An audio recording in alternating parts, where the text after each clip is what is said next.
Vestibulares. Agora estamos aí na fase da grande festa dos vestibulares. É FUVEST, é Unicamp, é Unesp, é o Enem, é faculdades mais particulares tradicionais como o Mackenzie. Agora é o momento dos vestibulares. A grande pergunta que a gente faz, eu queria falar um pouco nesse vídeo com vocês, é: vestibular é um mal necessário? É a única forma que a gente encontrou ao longo da história da educação brasileira do acesso dos estudantes do ensino médio para as universidades? E é um tema extremamente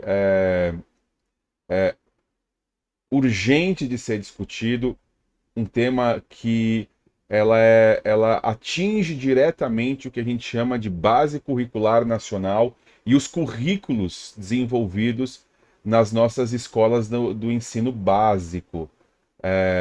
Vai desde o Fundamental 1 até o ensino médio, mas que também atinge, por incrível que pareça, a educação infantil, prioritariamente nas escolas particulares. Eu sou o professor André Garcia, sou diretor de escola da Prefeitura de São Paulo, também participei de inúmeros vestibulares, passei na FUVEST em História lá em 1997 para 98, depois em 2007 para 2008 eu também prestei para Filosofia e também passei, e os vários concursos públicos. E hoje a gente vai discutir um pouquinho sobre vestibular, mas a partir de um texto do Rubens Alves, esse educador, desse grande colunista, em que ele vai colocar a seguinte frase: vestibular é uma grande aberração. Você concorda com isso? Então, antes de você continuar e antes da gente continuar esse vídeo, ó, dá um like aí no nosso nesse vídeo, curte aí o nosso canal, ajuda aí a crescer um canal voltado para a pedagogia, para os estudos pedagógicos, que ajuda muito a gente compreender a educação brasileira, ok? Vamos lá? Olha, sou o professor André Garcia, da IBRAPED, Instituto Brasileiro de Pedagogia, e a gente vai falar um pouquinho hoje sobre vestibular. Então, vestibular não é uma coisa nova, não é uma coisa que apareceu aí há 30, 40 anos atrás, é algo lá do período de Napoleão Bonaparte. No Brasil, o acesso inicial às universidades se dava por indicação, obviamente, apenas a elite tinha esse acesso, ou sorteio, e foi apenas lá na década de 20 para a década de 30, quando começa a criação das primeiras universidades públicas do Brasil, a USP, por exemplo, da década de 30, que começa a se discutir como é que os estudantes secundaristas vão acessar o ensino superior.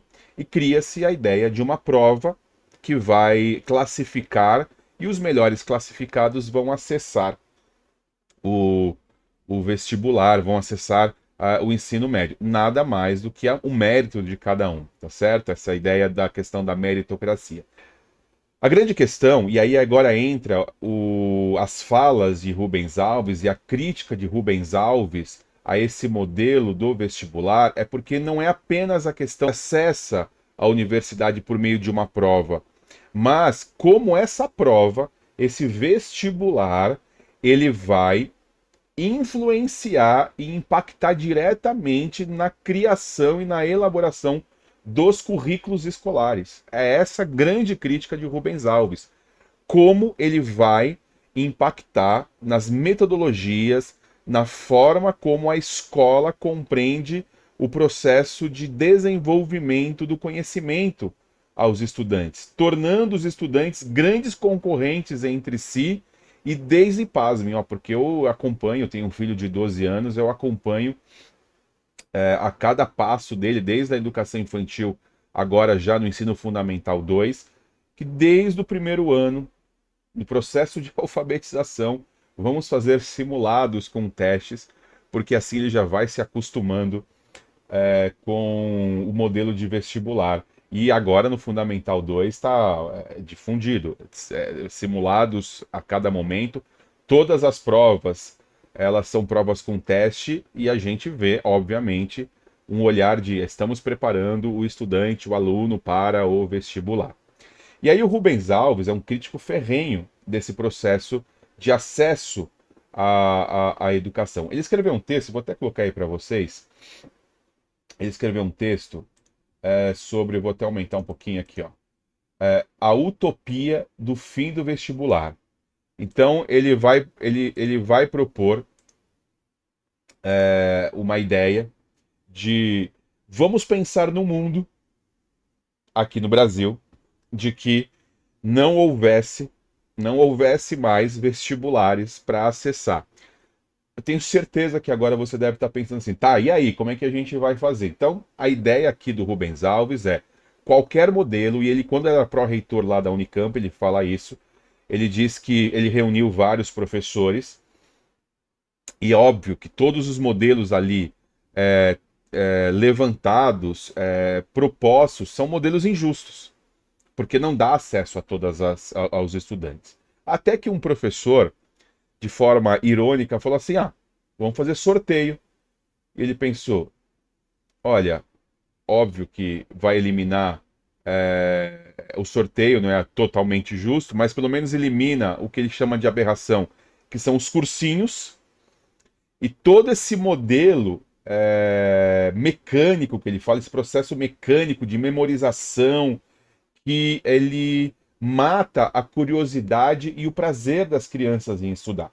Então essa é a tese do Rubens Alves, que esse modelo preparado desde o Fundamental 1, em que tudo é questão objetiva, e você pega também os exames e as avaliações externas propostas desde o primeiro ano, com a Provinha Brasil, a Prova Brasil, o IDEB, aqui em São Paulo, nas escolas da Prefeitura, a Prova São Paulo, e assim por diante, todas elas são por meio de alternativas.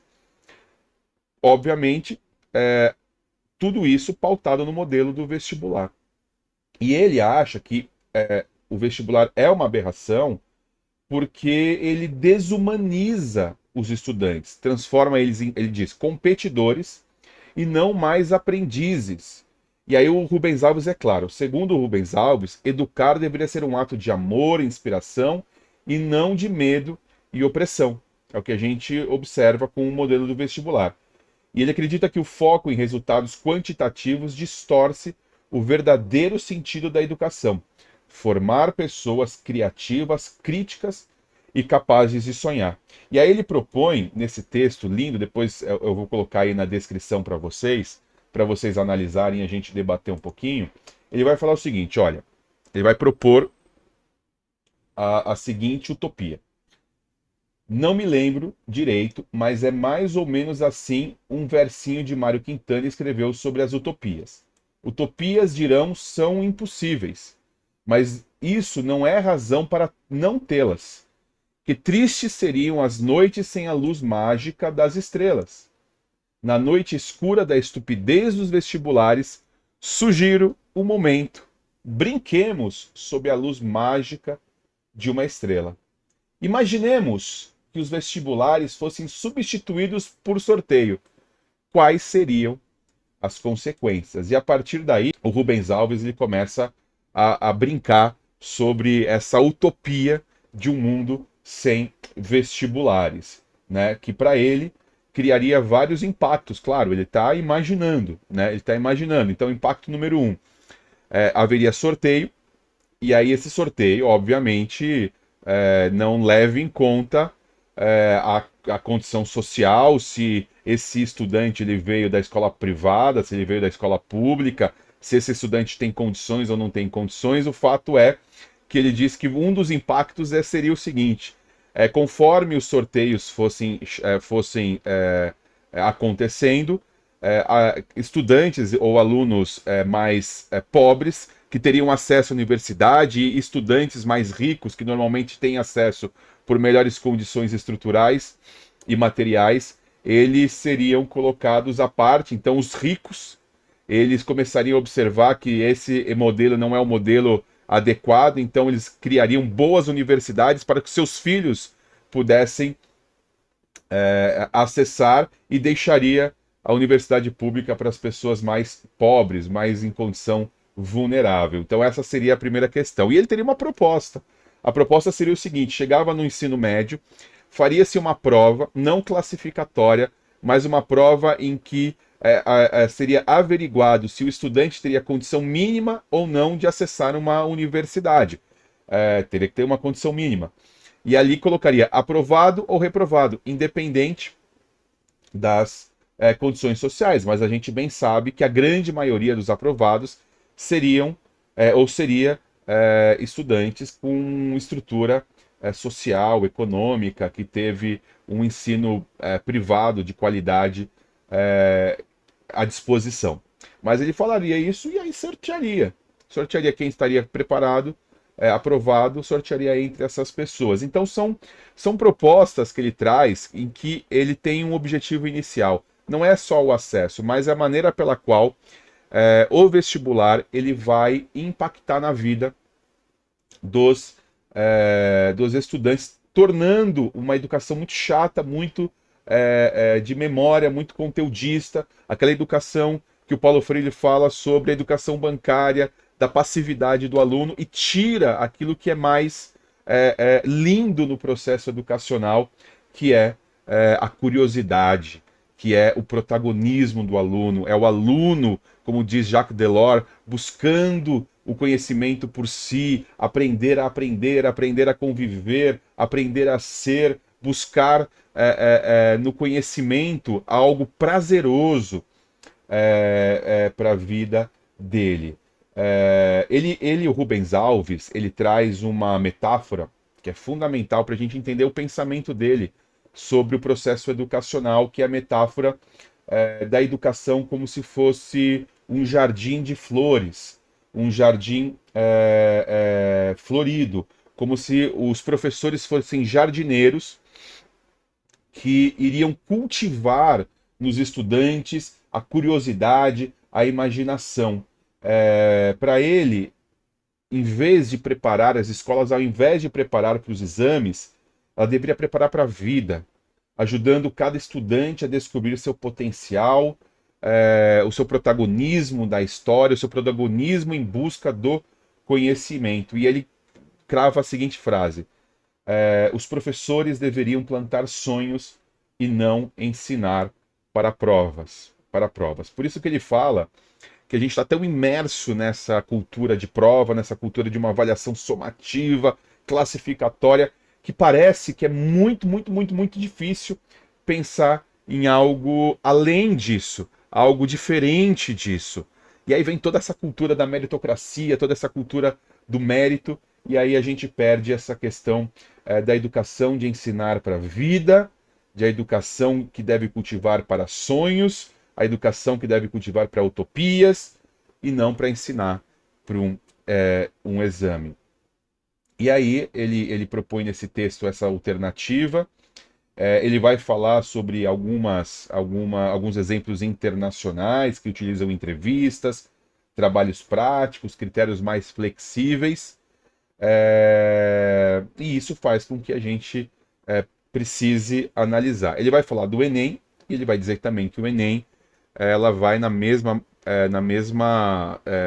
mesmo caminho dos vestibulares. Também ela é classificatória e também vai pautar o processo de educação mais voltado para provas, mais voltado para notas. E isso a gente observa. Eu sou diretor hoje de educação infantil, mas eu trabalhei 17 anos do ensino fundamental, ensino médio, eu sou professor de história, sou professor de filosofia, e a gente vê que toda a nossa forma, principalmente na escola privada, eu trabalhei também de 2001 a 2017 em escola privada, a gente vê que toda a forma de pensar o processo curricular, ela é baseado nas provas mensais e bimestrais das escolas. E pasmem, meu filho estudou também numa escola de educação infantil, que também ali você tinha a provinha dele, a notinha, e a gente sabe hoje, até no processo que a gente utiliza-se do Red Emília, algo mais voltado para Malaguzzi, Pickler, que a gente é algo que é o caminho que eu conduzo, a forma de eu enxergar a educação infantil, que ali é aquele momento de 4, 5, 6 anos de idade, a criança precisa desenvolver esse protagonismo, desenvolver essa autonomia, precisa ter, digamos, brilho nos olhos do processo educacional, tá bom? Então fica aí a nossa reflexão.